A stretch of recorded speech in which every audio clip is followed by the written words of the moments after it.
장입니다.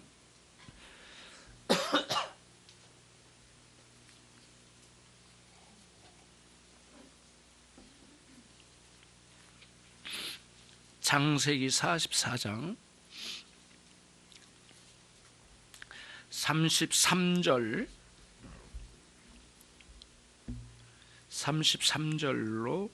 45장 8절까지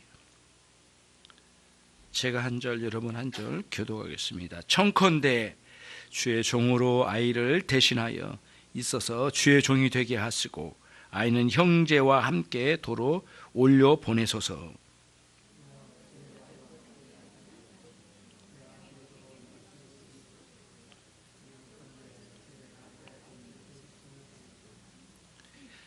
요셉이 시종하는 자들 앞에서 그의 감정을 억제하지 못하여 소리질러 모든 사람을 자기에게서 물러가라 하고 그 형제에게 자기를 알리니 때에 그와 함께한 자가 없었더라.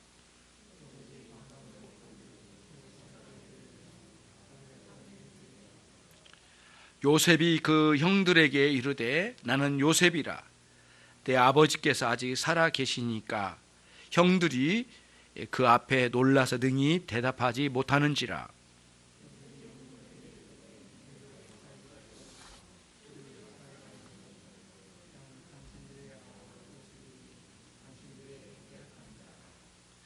당신들이 나를 이곳에 팔았으므로 근심하지 마소서, 한탄하지 마소서.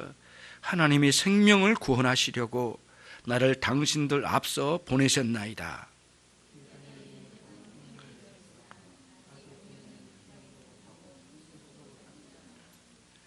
하나님이 큰 구원으로 당신들의 생명을 보존하고 당신들의 후손을 세상에 두시려고 나를 당신들 앞서 보내셨나니.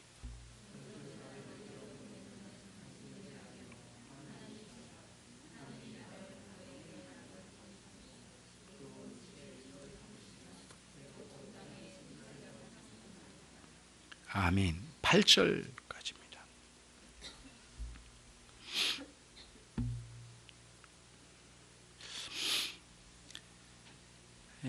살다 보면 수많은 사람들을 만나고요, 서로 부대끼면서 살다 보면 내가 원치 않든 간에 상처를 입기 마련입니다. 그래서 마음의 상처는 다양한 모습으로 우리에게 다가오는데요, 때로는 실패를 통해서도 우리의 마음에 상처가 되기도 하고, 또 사랑을 잃어버릴 때도 우리의 마음에 큰 상처를 남기죠. 뜻하지 않게 타인에게 모욕을 받으면 그거야말로 큰 상처를 남기고 지나갑니다. 원치 않는 이별이 우리의 마음에 상처를 남기는 것은 이미 우리가 경험하고 있는 일들이고요, 타인과의 갈등이 상당한 기간 동안 우리의 상처를 남기기도 합니다. 그 무엇보다도 가까운 사람이 나를 배신할 때 주는 상처는 참 강렬하게 임하고요, 또 오랫동안 지워지지 않는 법입니다. 22년 전의 일입니다, 여러분. 요셉이 살던 22년 전에 형들이 세겜 땅 도단에서 오랫동안 형들도 상처를 입은 모양입니다. 왜냐하면 아버지 야곱이 자꾸 베냐민과 요셉에 너무 집착을 하시고 다른 그 배다른 형제들에게 대해서는 눈길도 잘 안 주시고, 심지어는 우리가 충분히 추측할 수 있는 것은 몸종의 몸에서 난 아이들이라고 많이 괄시했을 가능성이 굉장히 많습니다. 그런 속에 상처가 많은 가운데 요셉이 또 꿈을 자랑하고, 그때에 이 형제들이 본래 거친 사람들이었는데요, 그 세겜 땅에서 디나 사건으로 인해서 말이죠, 그 세겜에 있는 남자들을 다 죽여버린 사람들이 이 형제들입니다. 한두 사람을 죽인 게 아니에요. 굉장히 무섭고 거친 사람들이었거든요. 거기에다가 오랫동안 상처를 입은 이 사람들이 이날은 가만두지 않겠다 마음 먹었던 모양이에요. 도단에서 죽여버리자 우리. 그때 제일 큰 아들 루벤이 그러지 말라고 뜯어 말렸고요. 겨우 구덩이에다가 던져놓은 이 요셉이 아우성치며 살려달라고 할 때에 유다가 그러지 말고 죽이지는 말자. 그리고 우리 애굽으로 그 노예로 팔면 어떻겠느냐. 죽이지는 말자. 그러면서 유다가 겨우 그 거칠고 완악한 형제들의 이 살인마적인 마음을 달래는 그런 일이 22년 전에 있었습니다. 세월이 흘러서 이제는 7년 동안 가뭄이 오게 될 텐데요. 이미 2년 만에 온 세상이 먹고 살기 힘든 상황으로 접어들었어요. 다른 나라에는 대비가 없는데 하나님께서 특별히 요셉을 통하여 지혜를 주시고 앞날을 예견케 하시고 그러니까 예언하여 앞날을 대비하는 놀라운 역사를 준비하고 있었거든요. 가뭄이 시작된 2년 만에 요셉의 형들이 찾아왔습니다. 그리고는 요셉을 만났는데 요셉을 알 리가 없지요. 요셉은 그 아픈 기억을 가지고 있는 요셉이 이제는 형들에 대해서 안타깝지만은 모른 채 하고요. 한 번은 곡식을 많이 담아서 그냥 돌려보내고 심지어는 형제 중에서 형을 그 시므온이라는 형 하나를 붙잡아 놓고 볼모로 잡아놓고 다 보내고 그런 일을 몇 번에 걸쳐서 이런 일을 행합니다. 그러면서도 요셉의 마음에 담겨진 이 마음의 상처가 쉽게 아물지를 않았던 것 같아요. 그런 과정을 통해서 몇 차례 형들을 보고 만나면서 대화를 이어가는데 이제는 마지막으로 한 번 더 세게 강도 높게 이 형들을 시험합니다. 제일 막내 동생 베냐민이 있습니다. 베냐민은 요셉의 같은 배에서 태어난 동생이었죠. 17살에 헤어진 동생이지만 얼마나 애틋한 동생인지 모릅니다. 왜냐하면 세겜 땅을 걸쳐서 남쪽으로 내려올 때 어머니 라헬이 베냐민을 임신한 상태로 험한 길을 걸어오다가 난산을 하게 됩니다. 결국에는 세겜 땅 걸쳐서 오다가 아이를 노중에서 낳고요. 어렵게 아이를 낳다가 결국에는 산모는 죽고 어머니는 죽습니다.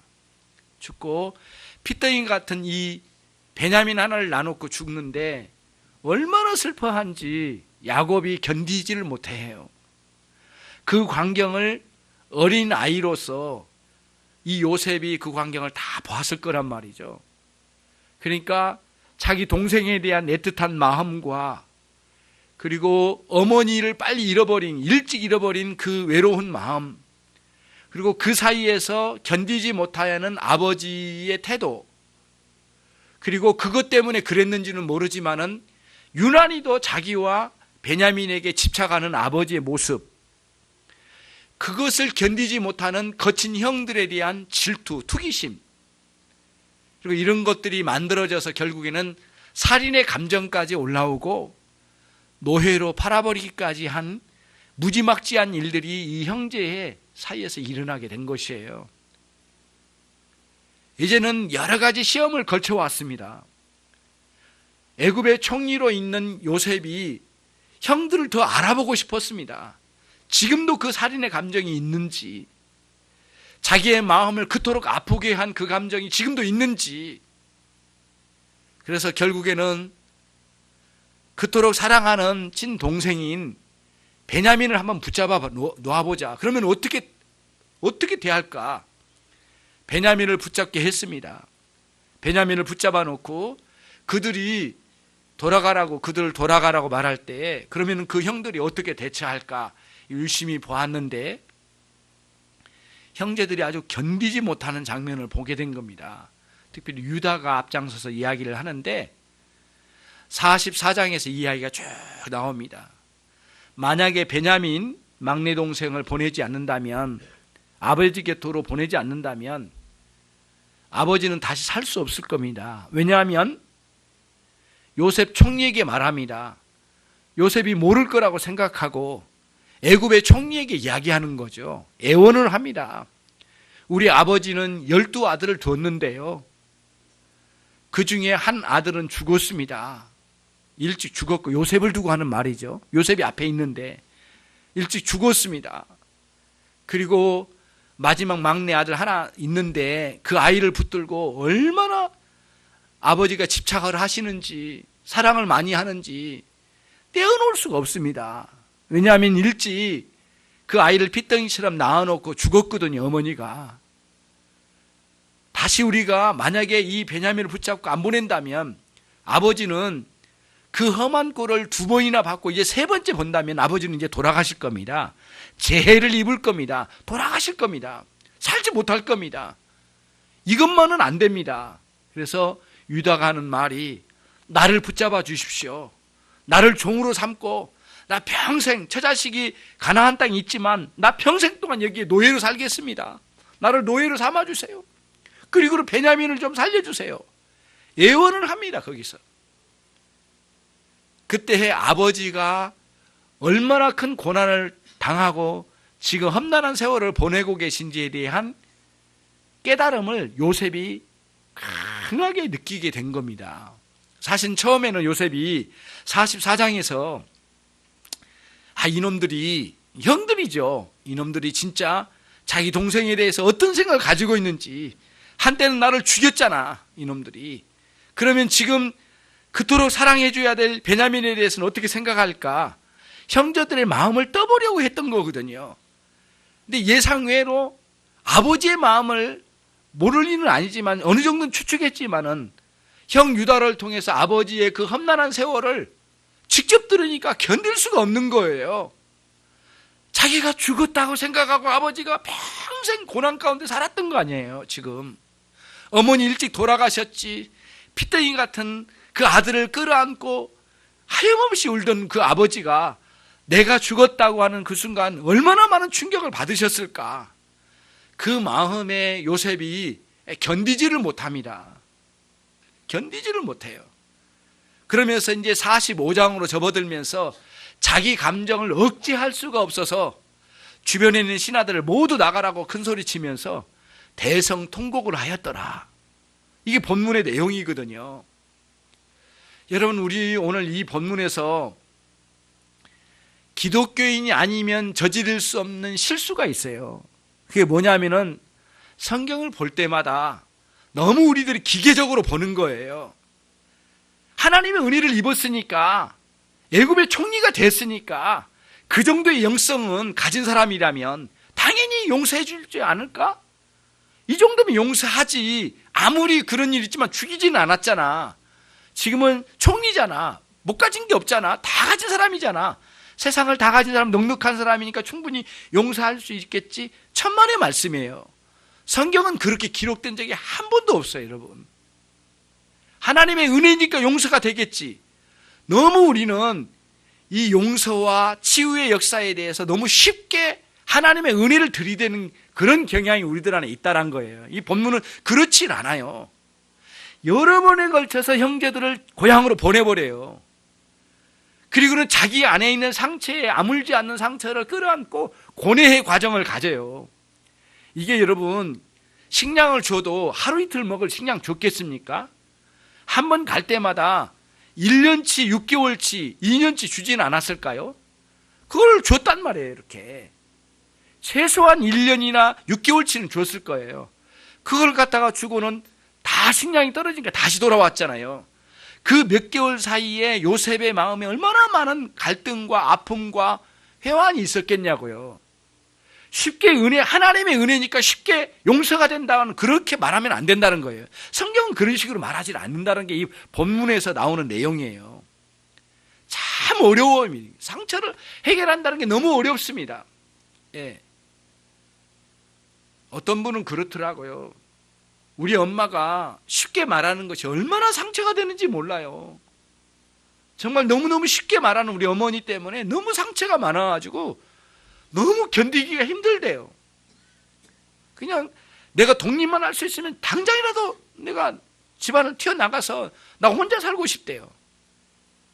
그래가지고 결혼해가지고 시집가가지고는 한 번도 부모를 돌아보지 않는 그런 사람도 있더라고요. 무서울 정도로 오래 남는 거거든요. 상처는, 겉으로 난 상처는 이게 어떤 면에서는 좀 기계적으로 치료가 되잖아요. 근데 이 마음에 들어온 상처는 그렇게 쉽게 안 된다는 거예요. 오늘 저는 이 설교를 통해서 뭐를 말씀드리려고 하냐면은 이겁니다. 한 사람의 마음의 상처의 치유의 역사를 통하여 하나님이 보여주시고 싶은 뜻이 있어요. 두 가지인데 그 두 가지는 앞으로 제가 말씀을 드리도록 하겠습니다. 여러분, 이런 치유의 역사가 마치 하나님의 은혜라는 공식에다 집어넣으면 당장 해결될 것처럼 그런 식의 성경을 읽는 법이나 또 그렇게 생각하는 태도를 굉장히 우리가 고쳐가야 돼요.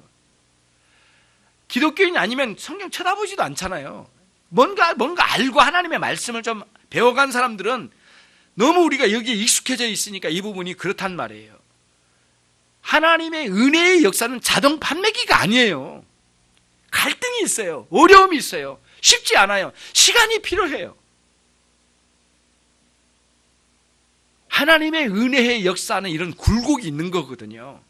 요셉의 마음, 이미 총리 대신이 되었고요. 못 가진 게 없지 다 가진 사람이 되었습니다. 이제는 하나님의 은혜를 평생 경험하면서 여기까지 왔거든요.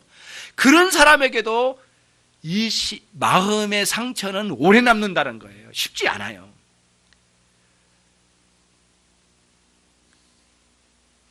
형제들을 보내고 많은 생각을 했을 거예요. 고뇌의 세월을 보냈을 거예요. 어쩌면 그렇게 배가 다른 형제라도 형제는 형제인데 그렇게 살인의 감정을 가지고 대할 수 있는가?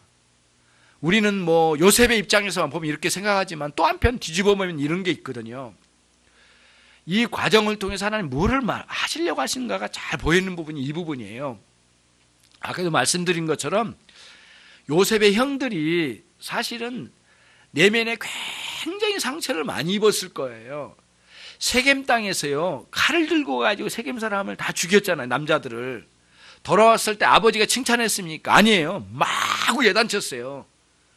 니놈들은 어찌하여 이렇게 혈기로만 사느냐.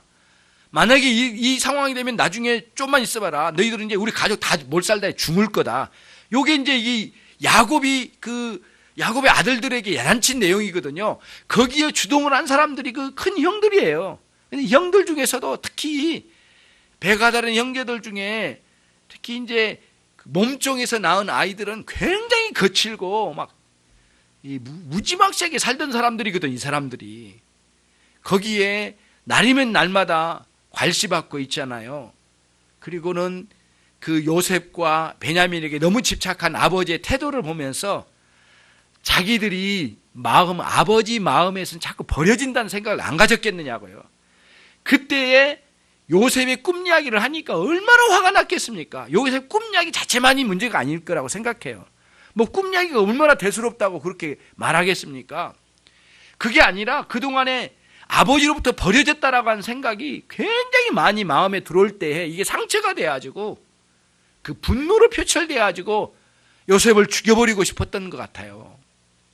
그런데 이 갈등의 과정 속에서 여러분, 쉽게 해결되지 않는 이 갈등의 과정 속에서 여러 상황 속이 다 드러나기 시작해요. 예. 예. 그게 42장의 21절로 22절에는 이런 내용이 나와요. 형들이 하는 말이 그래요. 우리가 아우의 일로 인하여 범죄하였도다. 보세요. 이 형들이 지금 생각하기 시작한 거예요. 22년 전에 저지른 죄가 얼마나 큰 죄인지를 이제는 막 강하게 밀려오기 시작한 거예요. 이제는 느끼기 시작한 거예요. 이게 하나님께서 아주 간단하게 자동 판매기처럼 은혜라는 거 딱 넣으니까 상품이 쏙 쏟아져 나오는 것처럼 그런 식으로 해결하지 않으시고요. 굉장한 갈등과 아픔과 그런 상황들을 다 주셔가지고 이거를 굉장히 그 마음에 파도치게 만드신 거예요. 그러면서 그렇게 심각하게 생각하지 못했을, 아니 어찌 보면 했을지 모르지만은 이제는 더 이상 물러설 수 없을 정도의 강한 느낌으로, 그리고 추억으로, 생각으로 이 형들의 마음에 강하게 밀고 온 것 같아요. 우리가 아우를 죽인 것이 너무 크도다. 이 범죄행위 너무 크도다. 그가 우리에게 애걸할 때, 요셉이 그때 애걸할 때 우리에게 그 요셉의 마음을 괴롭게 한 것을 보고도 말이지, 우리가 듣지 아니하므로 그 동일한 괴로움이 우리 안에 임하는도다. 처음으로 이제서야 고백을 실토하는 거예요. 그때 요셉이 애걸복걸하면서 나 좀 살려달라고 그 웅덩이 안에서 있잖아요. 구덩이 안에서 옷 벗김 당한 채로 말이죠. 막 살려달라고 애원했는데 그때 그 마음을 알아주지 않고 끝까지 버렸던 이 무자비한 그 우리의 행위가 역으로 이제 그 괴로움을, 그 구덩이에서 애원했던 요셉의 괴로움이 우리 안에 임하는도다. 그러면서 뉘우치기 시작하는 거예요. 하나님은 쉽게 해결하지 않으셔요. 그러나 어렵게 해결하는 과정 속에서 하나님의 은혜의 역사이지만은 하나님의 은혜의 역사가 능력이 부족함이 아니라 아주 하나님 다양한 방식으로 그렇게 은혜의 역사를 통하여 여러 사람의 마음에 심겨져 있는 이런 것들을 막 다 들춰내서 이거를 해결하는 방식으로 나아시기 때문에 쉽게 이렇게 해결하지 않으신다는 과정들을 보게 되는 거예요. 그러니까 치유의 역사는 상당한 과정이 있더라 이거예요. 근데 그 과정은 하나님이 놀랍도록 세밀하게 각 심령들에게 있는 죄성, 그리고 후회할 만한 요소들, 그리고 자신도 안에 가해자이기는 하지만은 가해자이기 전에 자기들도 피해자이잖아요. 아버지로부터 외면받았고 형제들에게 따돌림 받는 그런 여러 경험들을 했을 거 아니겠습니까? 야곱의 가정은 단 12명의 자식만 있는 게 아니거든요. 주변에 많은 종들이 있고요. 주변에 많은 몸종들이 있고, 그리고 군사들도 있었단 말이죠. 그러니까 친아들이 아니야 너희는, 몸종의 아들이야, 이 말 한마디에 누군가 수근거리는 소리 한 마디 얼마나 상처가 됐겠습니까? 예. 우리는 아버지에게 진정한 아들이 아닐 거라고 하는 생각이 많이 돌았을 거예요. 그런 상황으로 많이 아파했단 말이에요. 그런데 이제 자기들 아파하면 자기들도 가해자가 됐고, 요셉의 마음에 씻을 수 없는 상처를 심어줬고, 그리고 오늘날 이 가뭄을 통하여, 하나님의 역사 속에 가뭄을 통하여 여기까지 오지 않으면 안 됐고, 요셉인지도 모르고 그 총리 앞에서 투덜거리는 그런 마음, 후회하는 마음을 토로했던 이 소리를 요셉이 다 들은 거예요. 그러면서도 요셉의 마음에 아직도 해결되지 않는 이 갈등, 그리고는 마음의 상처를 끌어안고 형들을 대하는 모습을 보십시오. 얼마나 참아낸지 몰라요. 더 깊이 치료되기를 원하고, 형들의 마음에 있는 악한 마음들이 다 드러내기를 원하고, 그래야 이 순간 다 들춰내서 정말 자신들이 누구이고 나는 누구이고 하나님의 은혜 없으면 살 수 없는 존재라는 사실을 다 드러내는 과정들을 하나님께 이 어려운 치유의 과정을 통해서 만들어내신 것 같아요.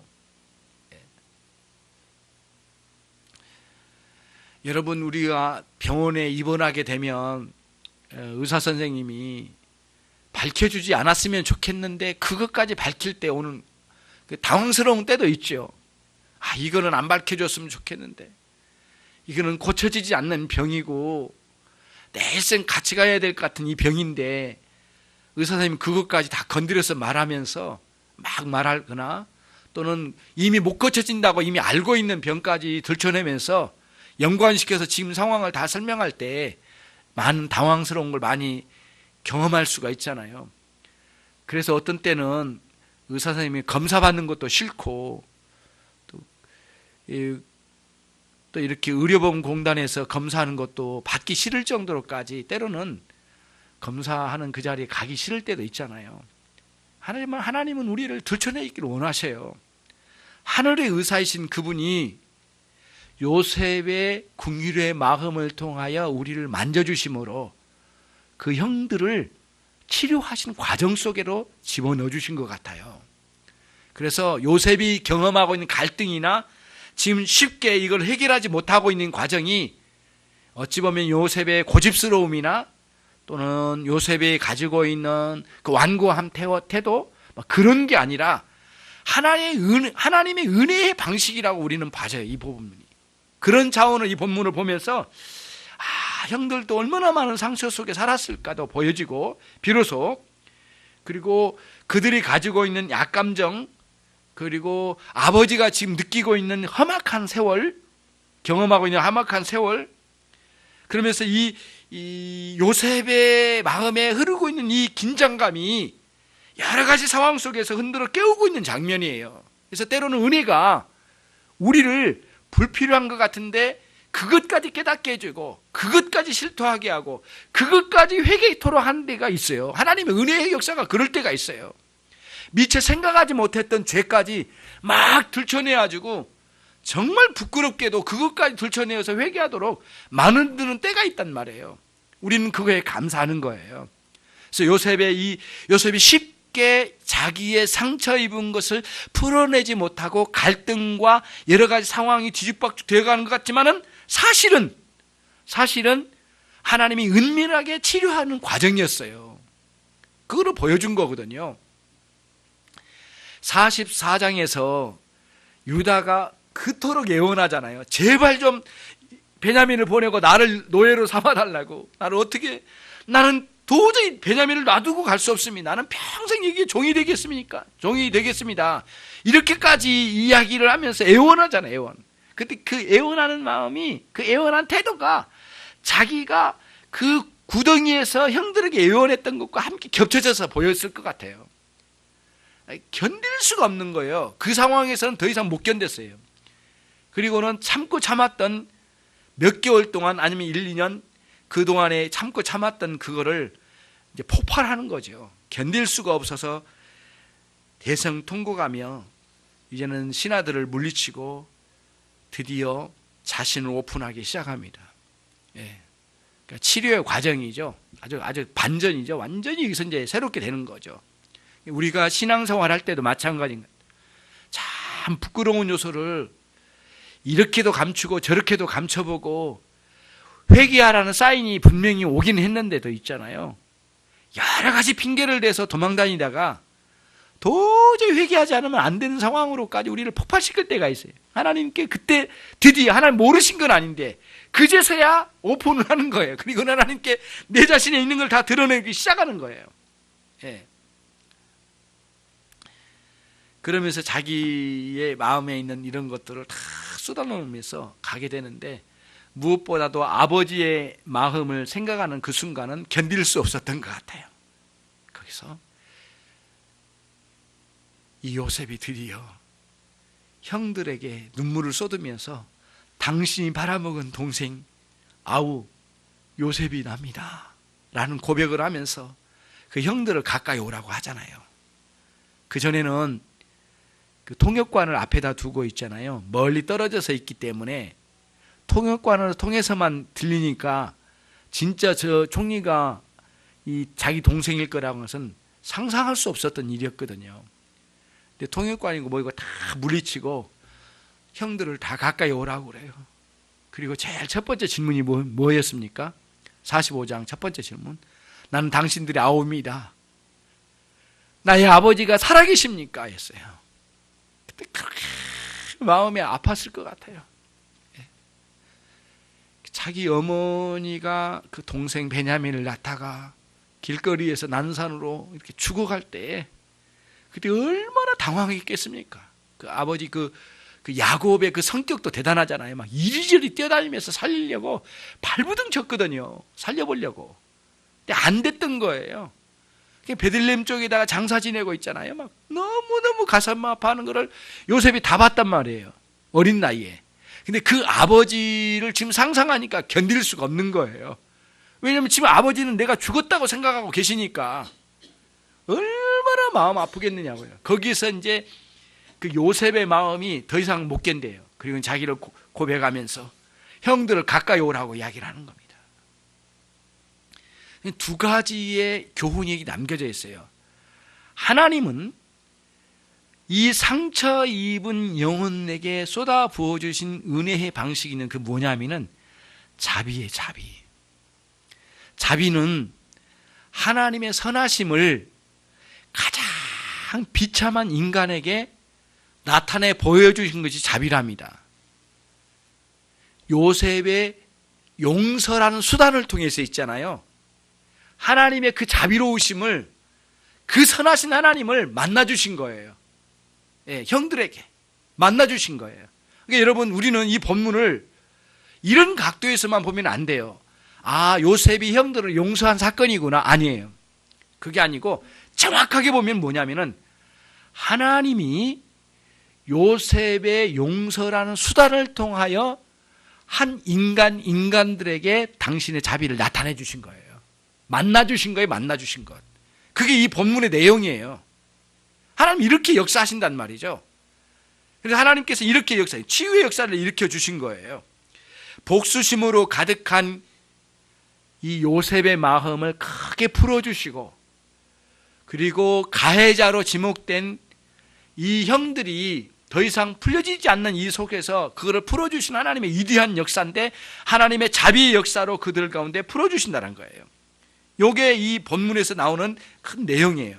그래서 보면 45장 3절 5절에 보면은 나 요셉입니다. 그러면서 내 아버지가 아직 살아계십니까?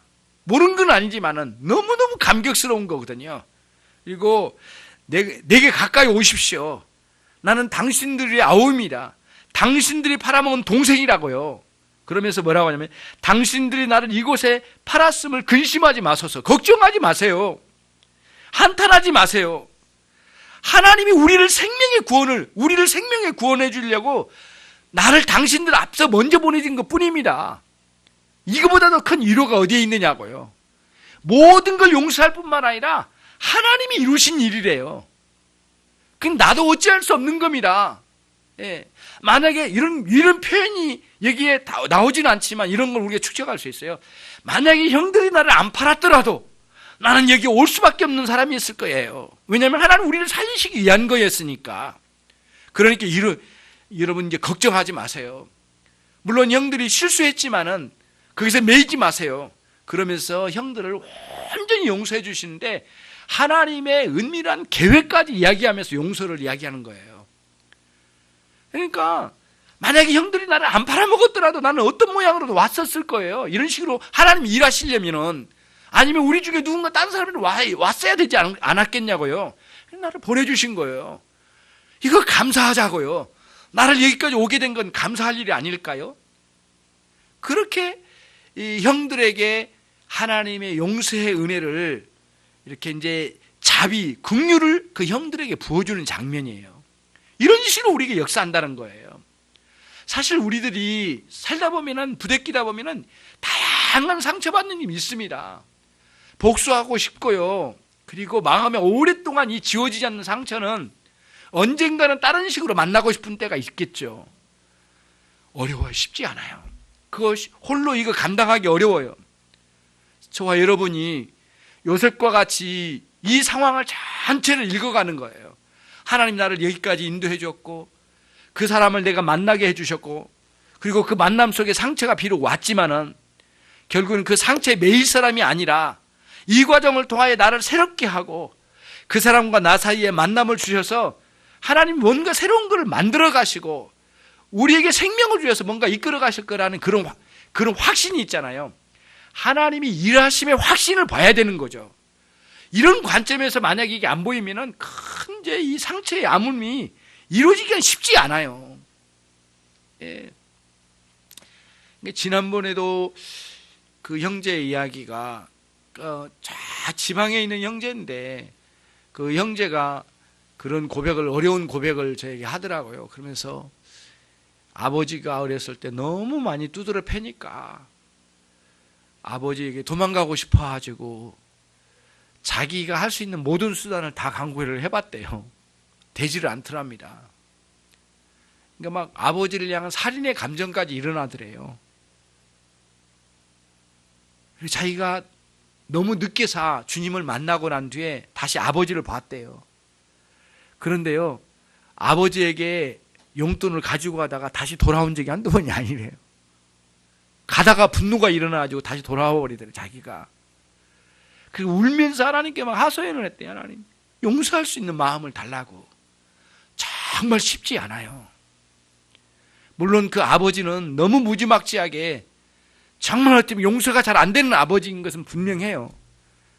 그러나 우리 주님의 놀라운 사랑을 입고 요셉처럼 험난한 과정을 다 겪으면서 여기까지 우리 왔잖아요. 용서 못할 인간이 우리에게 누구냐고요. 예.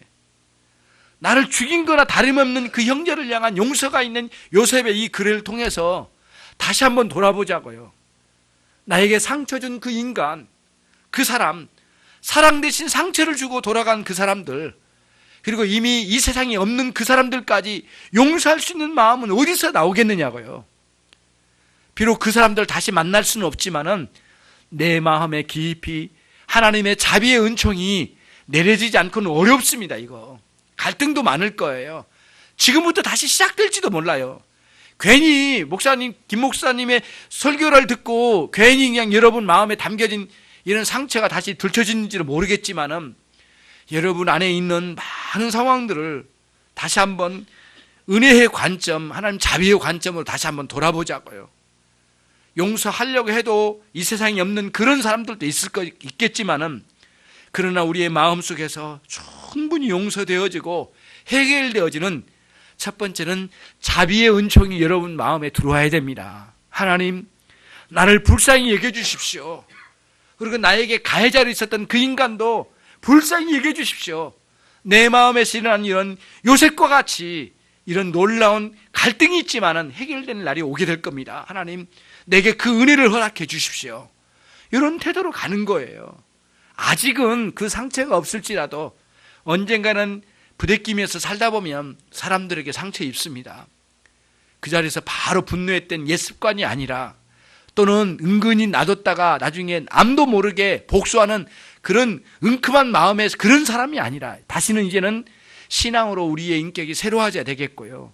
변하기 쉽지 않지만은 요셉의 갈등의 과정과 같이 많은 과정이 있지만은 용서할 마음이 여러분에게 없습니까? 아직은 뭡니까? 그러면은 여러분 안에 갈등 속에서 끊임없이 하나님과 대면하면서 이 부분이 해결되기를 그토록 사모한 마음으로 나가야 되지 않겠느냐고요. 그래서 여러분들이 이제는 평화의 사도가 돼야 되고 뭔가 해결의 중매자가 돼야지, 자꾸 문제 해결은 안 되고 엉키고 설키는 가운데 여러분들 메어놓는다면 언제까지 여러분 이 신앙 가운데 있겠습니까? 절대 우리 신앙 밝은 빛 못 봅니다. 그러면은 어둠 가운데 있을 거예요. 언제까지 우리가 그 터널을 빠져나오지 못하고 거기에 머물러 있어야만 되냐고요. 그런 은근하게 지워진 것 같은 이런 상처들을 여러분들이 면밀하게 보고 하나님 그런 문제까지도 해결해 달라고 하소연하고 하나님께 매달려야 되지 않겠습니까? 하나님은 여러 방식으로 해결해 주실 거예요. 그러면서 다시는 한탄하지 마세요. 우리의 생명 구원을 위해서 나를 앞서 보내주신 겁니다. 그렇게까지 이야기하면서 보존하겠다고 하고요.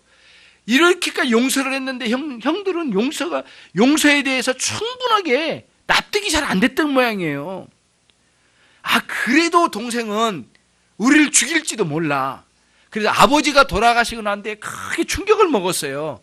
창세기 50장이 나오거든요. 50장 20절에 요셉 앞에서 막 수군거린 거예요. 큰일 났다. 아버지 돌아가셨으니 이제는 참고 견뎠던 요셉 총리가 이제 우리를 갑자기 죽여버릴 거다. 이런 마음으로 굉장히 두려워했어요. 그때 요셉이 드러나서 이야기했던 거예요. 그게 50장 20절이 나오거든요. 우리 같이 한번 가보겠습니다. 창세기 50장 20절로 21절. 예전과 다른 또 약속을 합니다. 약속까지 하면서 용서를 이야기해 줍니다. 50장 20절과 21절 같이 읽습니다. 당신들은 나를 해하려 했지만 하나님은 그것을 선으로 바꾸사 오늘과 같이 만물의 생명을 구원하게 하시려 하셨나니 당신들은 두려워 마소서. 내가 당신들과 당신들의 자녀를 양육하겠습니다 하고는 그들을 간곡한 말로 위로하였더라. 정말 압권입니다. 양육하겠대요. 형들만이 아니에요. 당신들의 자식들까지 내가 다 양육하겠습니다. 다 길러주겠습니다. 내가 걱정 마세요. 그러면서 그것만이 아니에요. 그냥 입으로만 한 게 립서비스가 아니에요. 거기서 간곡하겠대요. 애절한 마음으로 위로했다는 거예요. 이게 이게 굉장히 이 창세기 50장 그 위대한 하나님의 성경 말씀의 그 첫 번째 책에 마지막에 이 말씀이 남겨진 의미가 있거든요. 그러면서 하나님의 구원의 역사가 흘러가는 거예요.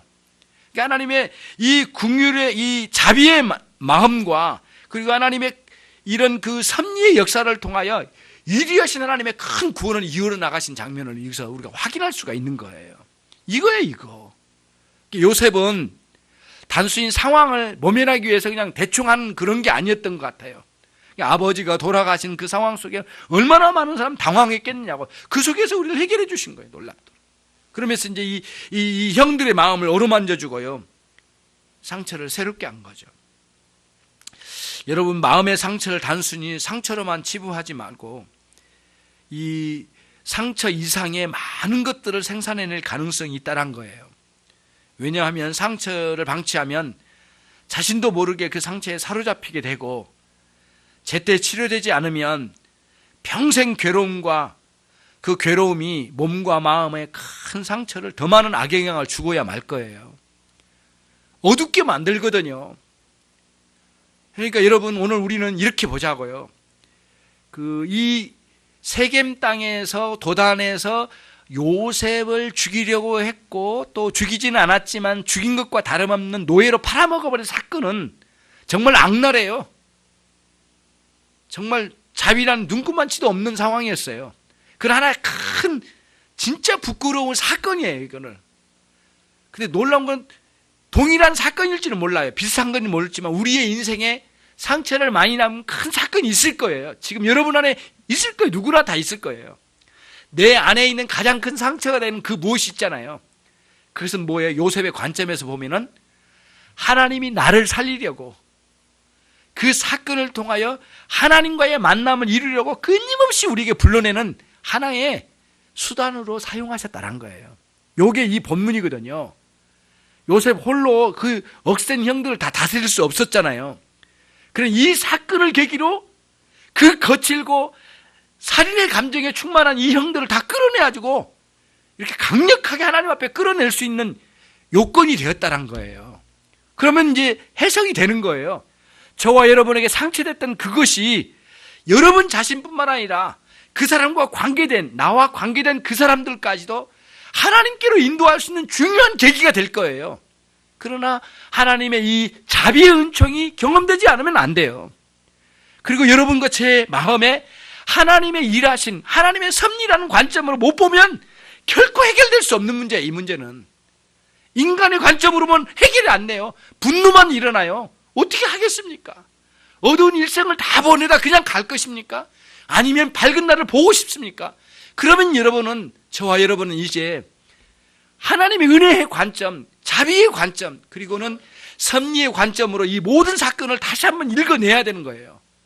그리고 반드시 그 관점으로만 해결되어지고, 그리고 하나님 찾아오셔서 나와 그 사람 사이에 있는 이 어둡고 캄캄하고, 그리고 내 인생을 캄캄하게 만들고 엉켜버리게 만든 이 사건을 계기로 오히려 그 사람과 나를 하나님께로 더 가까이 이끌어내고 큰 구원을 이뤄내는 계기가 될 줄로 믿습니다. 아무런 사건도 없어 봐요. 이야기거리도 없거든요. 계기를 만들 수 없을 거예요. 심각하게 하나님께 엎드리지도 않을 거예요. 그럼 매우 심각한 문제를 가지고 이 갈등 속에서 이걸 어렵게 해결해내는 과정 속에서요, 결국은 하나님이 일하셨잖아요. 그래서 그 12명의 이 아들들이 결국은 어떻게 돼요? 가나안 땅으로 가게 된 준비 과정으로 이 애굽이란 나라에 정착을 하게 되잖아요. 그래서 위대한 인류 구원의 역사에 가족이 된 거예요. 하나님께 그 도구로 사용하신 거예요. 그리고 거기서 누가 나와요? 예수 그리스도가 나세요. 가장 화해를 많이 이루고자 했던 애걸복걸을 했던 그 유다 지파에서 예수 그리스도가 나셨어요. 놀라운 그림이 아닐 수 없습니다. 정말 하나님께서 저와 여러분에게, 남들은 모를 거예요, 그런 내 안에 있는 밝히기 쉽지 않는 그런 상처가 있을 거예요. 그런 상처도 위대한 인류 구원의 역사로 사용하신 하나님의 역사처럼 우린 인류까지는 아니더라도 내 자손들과 내 일생과 나와 관계된 모든 사람에게 은혜의 역사가 펼쳐져 나가기를 간절히 소원하고 그렇게 축복합니다. 여러분들 낙심하지 마시고요. 어떤 문제도 다 하나님 앞에서 해결되는 위대한 역사가 꼭 있어야 될 줄로 믿습니다. 요셉이 깊은 상처 속에서 벗어나면서 보여준 이 사건을 통하여 여러분의 일생 동안 주님만을 의지하시고 한 번도 우리를 외면하지 않으시고 우리를 실망시키지 않으신 주님께 기댄다면 여러분도 능히 요셉 이상으로 여러분도 모든 문제를 해결받을 줄로 믿습니다. 기도하겠습니다. 자비와 긍휼로 풍성하신 하나님 아버지, 그토록 깊이 우리의 심령에 남겨진 상처들이 요셉의 사건을 통해서 슬며시 드러나고 있습니다. 하나님이 해결되지 않을 것 같은 오랜 세월 동안에 칼날처럼 내 가슴에 꽂혀있는 이 상처들이 오히려 하나님의 구원의 역사를 이루어나가는 과정이 되게 하시고 위대하신 하나님의 역사를 바라볼 수 있는 계기가 되도록 하나님이 함께 해주실 줄로 믿습니다. 각 심령들과 그들의 가정과 그들의 형제들과 그들의 사회의 모든 활동 속에 주님이 찾아오셔서 은밀하게 담겨진 이 상처의 세계를 하나님이 헤쳐주시고 다시 들춰내 주셔서 놀랍도록 하나님의 긍휼과 하나님의 섭리의 신앙으로 그 관점으로 이 모든 문제를 해결해가는 중요한 계기가 되도록 역사해 주시기를 소원합니다. 당신의 종들이 이 말씀에 접했습니다. 이 말씀을 붙들고 하나님 앞으로 나가는 모든 종들이 되게 해 주옵소서. 예수 그리스도의 이름으로 기도 올리옵나이다. 아멘.